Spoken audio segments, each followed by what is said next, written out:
భారతీయులకు Trump big shock. అమెరికాను వీడనున్న 18,000 మంది భారతీయులు. అగ్రరాజ్యం అమెరికా 47వ అధ్యక్షుడిగా ఇటీవలే పదవి బాధ్యతలు చేపట్టిన డొనాల్డ్ ట్రంప్ చాలా దూకుడుగా వ్యవహరిస్తున్నారు. మొదటి రోజు నుంచి అనేక నిర్ణయాత్మక చర్యలు తీసుకుంటూ కఠినంగా వ్యవహరిస్తున్నారు. ముఖ్యంగా అమెరికా ఫస్ట్ నినాదంతో తమ దేశంలో ఉంటున్న అక్రమ వలసదారులను తిరిగి వారి దేశాలకు పంపించేందుకు అనేక చర్యలు చేపట్టారు.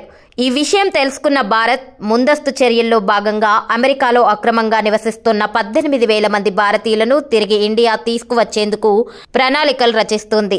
ఆ పూర్తి వివరాలు మీకోసం. 2 రోజుల క్రితమే అమెరికా అధ్యక్ష పదవి బాధ్యతలు చేపట్టిన డొనాల్డ్ ట్రంప్ తమ దేశంలో ఉన్న అక్రమ వలసదారులను తిరిగి వారి దేశాలకు పంపించేందుకు పెద్ద ఎత్తున చర్యలు చేపట్టారు. ఆయా దేశాల నుంచి దిగుమతి చేసుకుంటున్న వస్తువులపై అధిక పన్ను విధిస్తున్నారు.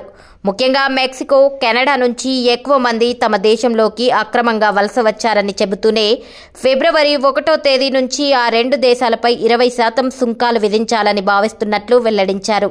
ఈ క్రమంలోనే భారత్ ముందస్తు చర్యలు తీసుకుంటోంది. అమెరికాతో సత్సంబంధాలను కలిగిన ఇండియా వాటిని కొనసాగించాలని భావిస్తోంది. ముఖ్యంగా ట్రంప్ పరిపాలనకు సహకరించేలా నిర్ణయాలు తీసుకునేందుకు సిద్ధమైంది. అమెరికాలో అక్రమంగా నివసిస్తున్న తమ పౌరులను స్వదేశానికి రప్పించేందుకు భారత్ యోచిస్తున్నట్లు సమాచారం. ఇప్పటి వరకు సరైన పత్రాలు లేకుండా దాదాపు 18,000 మంది అమెరికాలో ఉన్నట్లు కేంద్రం గుర్తించింది.